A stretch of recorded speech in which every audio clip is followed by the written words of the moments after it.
On a gray morning in November of 1996, a brand new Caterpillar 330 excavator went over the edge of Miller's Creek, and three men stood at the top of the ravine trying to figure out how to get it back. The excavator had been working on a drainage project for the county, widening the creek channel, reinforcing the banks. The operator had gotten too close to the edge, and 3 days of rain had weakened the soil more than anyone realized. The bank gave way at 7:43 in the morning. The operator, a young man named Kevin Walsh, had felt the ground shift beneath the tracks and had exactly 2 seconds to decide: stay with the machine or jump. He jumped. The excavator had gone over without him, tumbling 40 feet down a near-vertical slope, bouncing twice off the rocky walls of the ravine before coming to rest at the bottom, tilted at a 45-degree angle, half buried in creek mud. Kevin walked away with a sprained ankle and a story he'd be telling for the rest of his life. The excavator wasn't so lucky. The Caterpillar 330 weighed 72,000 pounds, 36 tons of steel, hydraulics, and diesel engine. Brand new, it cost about $200,000. The one at the bottom of Miller's Creek was 6 months old and barely broken in. The construction company that owned it, Morrison & Sons out of Council Bluffs, couldn't afford to lose it. Insurance would cover some of the cost, but not all. More importantly, they needed that excavator for 3 other jobs already scheduled, so they called in the professionals. Heavy Lift Recovery was based out of Omaha and had been in business for 15 years. They specialized in exactly this kind of work: overturned semis, cranes that had tipped, construction equipment stuck in mud or fallen into ditches. They had the best equipment money could buy: 2 heavy-duty recovery trucks, each equipped with hydraulic winches rated for 50 tons, synthetic recovery cables stronger than steel at half the weight. A crew of 4 men who had collectively recovered over 1,000 pieces of stuck equipment. The crew chief was a man named Derek Hollies. Derek was 38 years old and had been in the recovery business since he was 19. He'd started as a grunt, worked his way up to operator, and eventually started his own company. Heavy Lift Recovery was his baby, built from nothing into the most respected recovery operation in the tri-state area. Derek was good at his job, very good. He had a talent for looking at a stuck piece of equipment and seeing exactly how to get it out. But Derek had a problem that came with his success. He'd stopped listening to anyone else. 15 years of being the expert, 15 years of being right when everyone else was wrong, had given him an unshakable confidence in his own judgment. He knew everything worth knowing about equipment recovery. End of discussion. When Derek arrived at Miller's Creek that November morning, he took one look at the stuck excavator and announced to everyone within earshot that he'd have it out by lunch. "I've pulled bigger machines out of worse spots," he said. "This is a 3-hour job maximum." That had been at 8:00 in the morning. It was now 2:00 in the afternoon, and the excavator hadn't moved an inch. Let me tell you about the first 6 hours, because they explain why Derek Hollies eventually threw his hard hat on the ground and gave up. The problem wasn't the weight. Derek's equipment could handle 72,000 pounds. That was well within the rated capacity of his winches and cables. The problem was the angle. The ravine wall wasn't just steep. It was nearly vertical in places, with a slope that averaged about 70 degrees. The excavator sat at the bottom, 40 feet down, wedged between 2 rock outcroppings and buried in mud that had the consistency of wet concrete. To pull the excavator out, you couldn't just winch it straight up. The cable would have to bend over the lip of the ravine, and that bend created friction. The friction created heat. The heat weakened the cable. Derek's first attempt had seemed straightforward. He'd anchored both trucks to trees 50 feet back from the edge, run 2 cables down to the excavator, and engaged the winches. The cables had stretched. The winches had whined. The excavator had shifted slightly in the mud, and then the first cable had snapped. The sound was like a rifle shot. The broken cable whipped back toward the trucks with enough force to take a man's head off. "All right," Derek had said, examining the brake. "We need a different angle. Let's set up the redirect pulleys." The redirect pulleys were supposed to solve the friction problem. In practice, the pulley's mounting point couldn't handle the load. On the second attempt, the pulley anchor ripped out of the ground and the cable snapped again. The third attempt involved chaining the recovery trucks together to double the pulling power.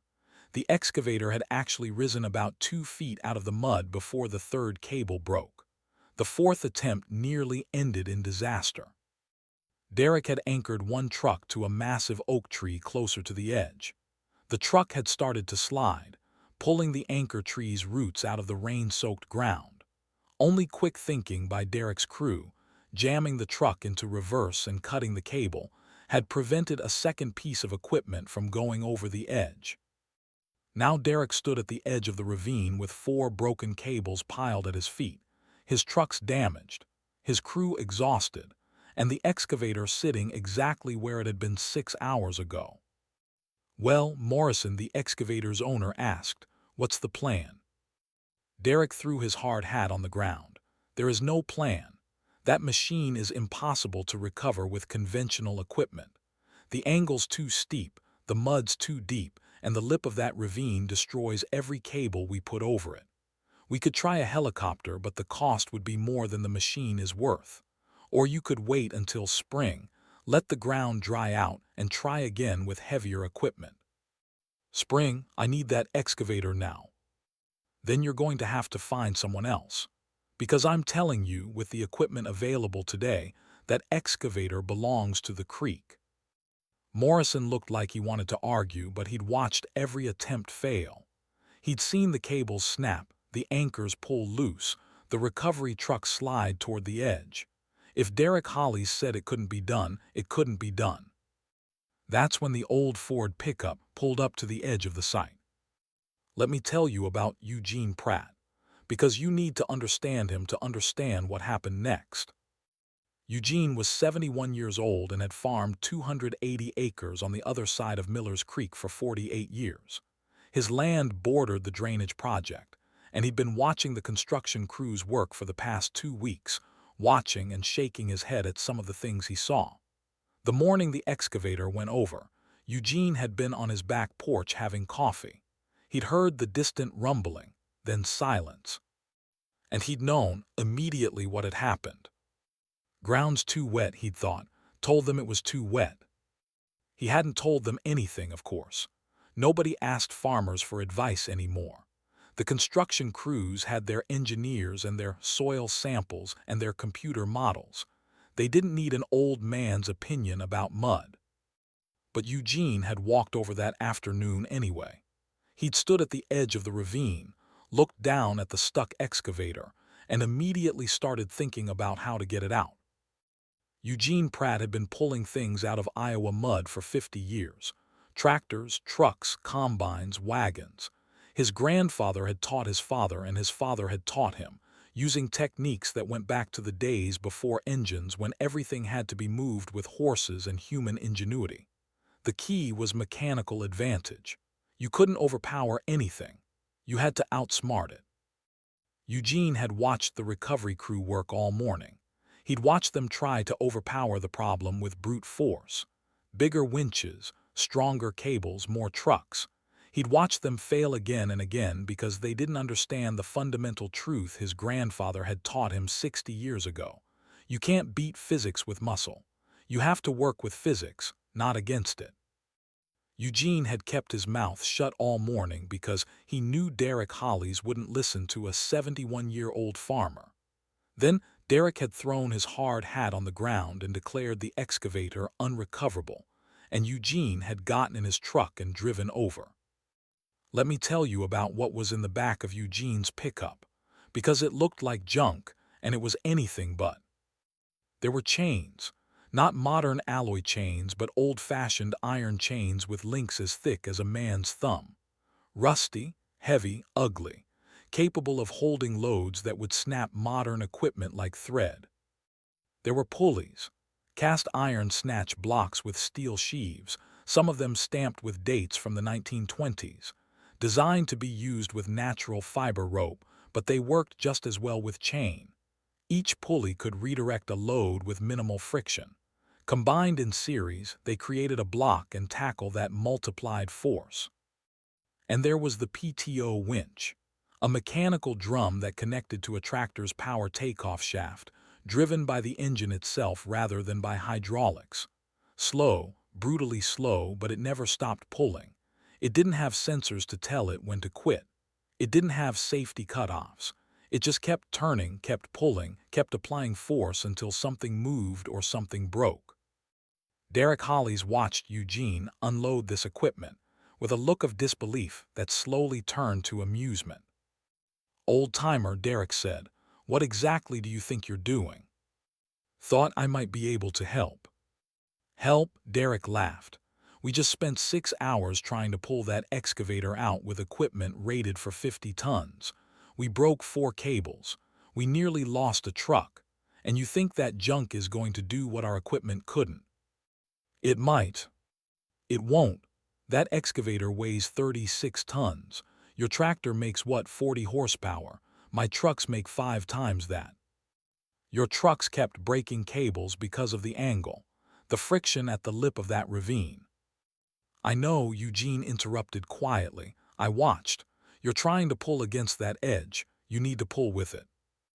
Derek crossed his arms. "What does that even mean?" Eugene didn't answer. He walked to the edge of the ravine and looked down at the stuck excavator. He studied the angle of the slope, the position of the machine, the rock outcroppings that had stopped its fall. He looked at the lip of the ravine, the sharp edge that had destroyed Derek's cables. Then he started walking down into the ravine. What Eugene saw when he reached the bottom told him exactly how to solve the problem. Derek's approach had been straightforward. Attach cables to the excavator's frame and pull it straight up the slope. Simple, direct, wrong. The problem was that straight up meant pulling over the lip of the ravine, and that lip was essentially a knife edge of rock. Every cable that went over it was being sawed through by its own tension. Eugene looked at the ravine walls. About 30 feet to the left of where the excavator sat, the wall had partially collapsed in some past erosion event. The slope there was maybe 40 degrees instead of 70, still steep but manageable. More importantly, there was no knife edge at the top. The collapsed section had created a rough ramp, continuous and grippable. Derek had ignored this route because it was longer, maybe 100 feet of total pull instead of 40. His instinct had been to take the direct path. Eugene's instinct was different. You always pull the long way if the short way is impossible, his grandfather had told him. 100 feet of possible beats 40 feet of impossible every time. Eugene climbed back up and walked over to Derek.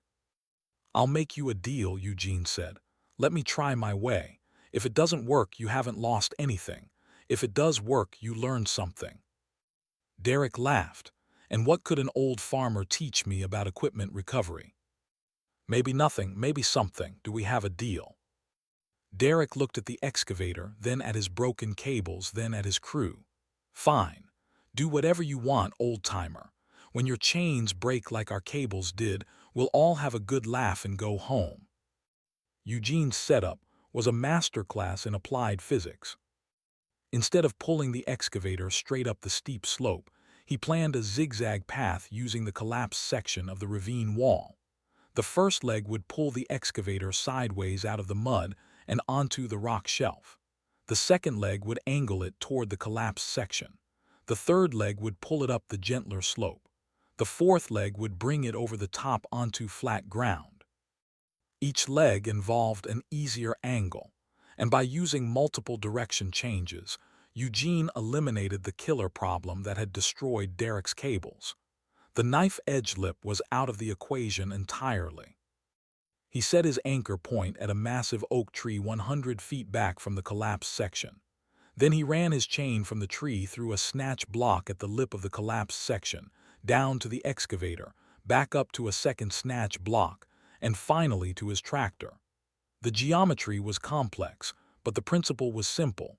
Each pulley in the system multiplied force. Eugene's rig used 4 pulleys, meaning every pound of pulling force from his tractor became 4 pounds of force on the excavator. His tractor made 40 horsepower at the drawbar.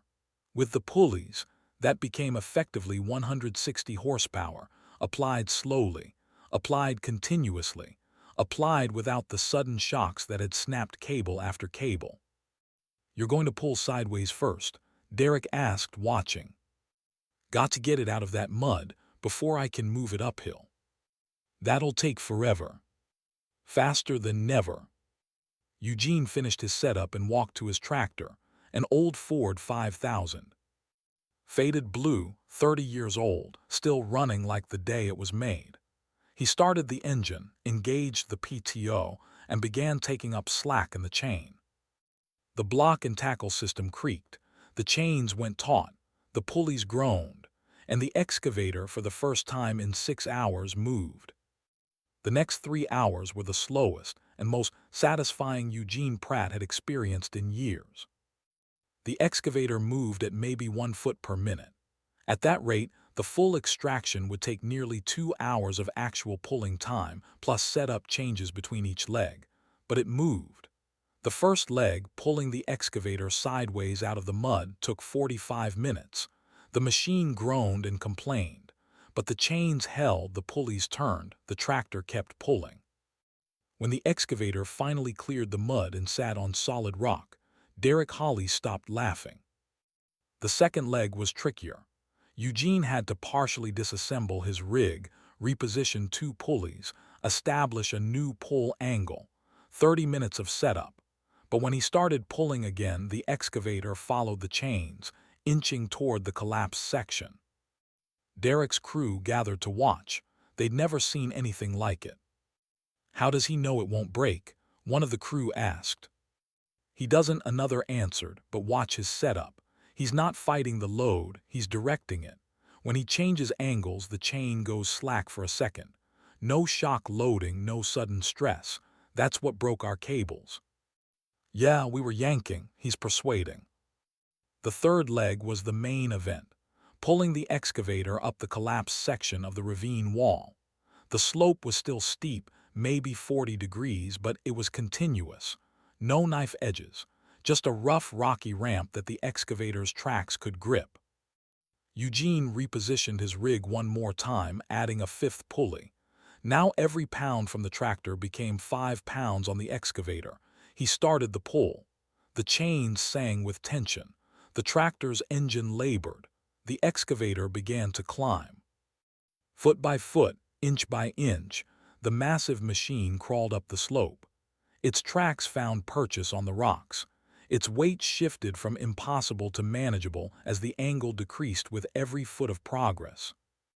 Derek Hollies walked over to Eugene's tractor and stood watching. "How?" he asked finally.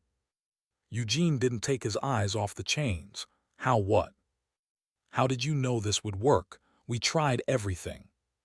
"You tried one thing," Eugene said. "You tried the direct path. When that didn't work, you tried it harder. When that didn't work, you tried it with more equipment." "What should we have done?" "What I'm doing.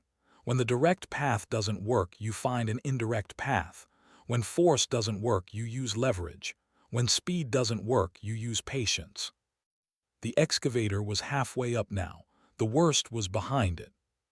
"Those chains," Derek said, "those pulleys, where did you get them?" "My grandfather. He got them from his father. They've been pulling things out of Iowa mud since before my father was born. They must be 60, 70 years old. The chains are. The pulleys are older. Some of them were made before World War I." Derek shook his head. "And they're stronger than our 50-ton cables." "They're not stronger. They're used differently. Your cables are designed for speed. Hook up, pull hard, get the job done. When everything goes right, they're great. But when something goes wrong, when there's friction or shock loading or an angle you didn't expect, they fail. My chains are designed for stubborn. They don't care how long the job takes. They don't have a schedule. They just keep pulling until the job is done or the world ends." The excavator crested the slope. Its front tracks came over the lip of the collapsed section and bit into flat ground. A few more minutes of pulling, and the whole machine sat on level earth, muddy and battered but intact. Eugene shut down the tractor and let out a breath he'd been holding for 3 hours. The excavator was out. Morrison tried to pay Eugene on the spot. Cash whatever Eugene wanted, name his price. Eugene refused. I didn't do it for money. I did it because it was sitting there stuck and somebody had to get it out. There has to be something. Next time you're working near my land, ask me about the ground conditions before you start. I've been walking that creek for 50 years. I know where the mud is soft and where it's solid. I know where the banks are stable and where they're not. Your engineers have their soil samples and their computer models, but I have something they don't. What's that? I've been paying attention. Morrison nodded slowly. You've got a deal. Derek could have packed up his equipment and driven away. He could have pretended the last 3 hours hadn't happened, gone back to Omaha and never spoken of it again. That's what pride would have demanded. But Derek wasn't that kind of man. He walked over to Eugene's truck, where the old farmer was coiling his chains. "Mr. Pratt," Derek said. Eugene looked up. "I owe you an apology. I laughed at you, called your equipment junk, told you it wouldn't work." "You did." "I was wrong." Eugene nodded. Apology accepted. "Can I ask you something?" "Go ahead." "Where did you learn to do that? The multiple legs, the angle changes, the way you set up those pulleys. I've been in this business for 20 years and I've never seen anything like it." Eugene was quiet for a moment, looking at his equipment. "My grandfather taught my father and my father taught me. They called it slow rigging. Before engines, before hydraulics, when everything had to be moved with horses and human strength, this was how people moved heavy loads. You couldn't overpower anything. You had to outsmart it." Derek looked at the chains in Eugene's hands. "Could you teach me?" Eugene raised an eyebrow. "You want me to teach you?" "I've been doing this job for 20 years, and today an old farmer showed me I don't know as much as I thought I did. That either means I should quit, or it means there's still things to learn. I'd rather keep going." Eugene smiled. "Come by my farm sometime. I'll show you what my grandfather taught me." He did come by. 3 weeks after Miller's Creek, Derek showed up at Eugene's farm on a Sunday afternoon with his wife and a bottle of good whiskey. He spent 4 hours in Eugene's barn learning about slow rigging and mechanical advantage and the patient application of physics. He came back a month later, and a month after that, and a month after that. Over the next 5 years, Eugene taught Derek everything his grandfather had taught him: the different types of tackle and when to use each one, how to read a load and understand where the stress would concentrate, how to set up a multi-leg pull that used gravity and terrain instead of fighting them. Derek incorporated these techniques into heavy lift recovery. He started carrying block and tackle equipment on every truck. He trained his crews in slow rigging, made them understand that sometimes the old ways were the only ways. The company's reputation grew. They became known as the operation that never gave up.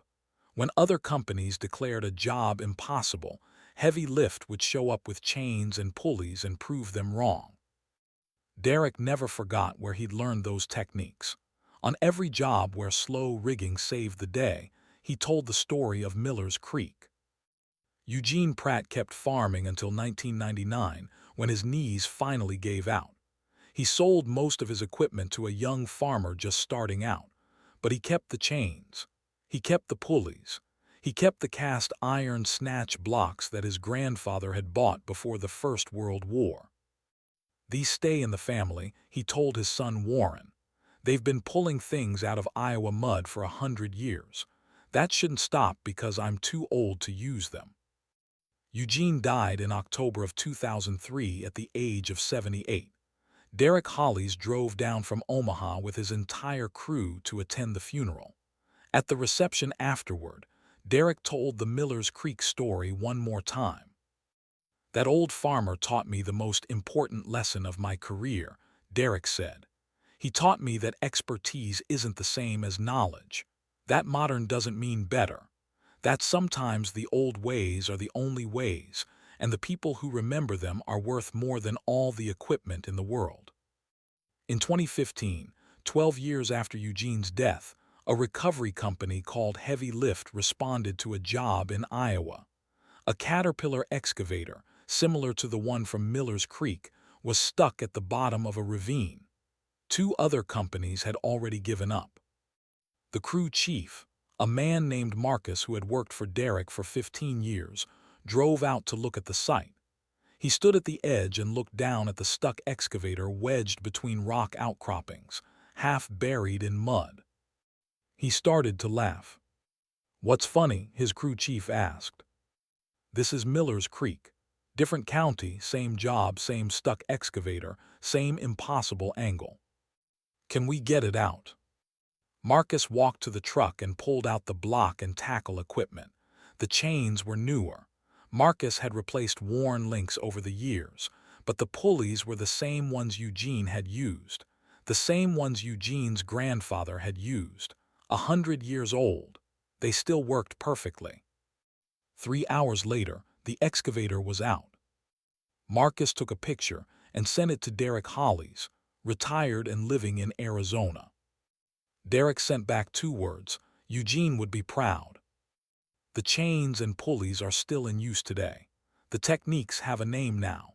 Derek and Marcus wrote them down, created training materials, taught courses at recovery industry conventions.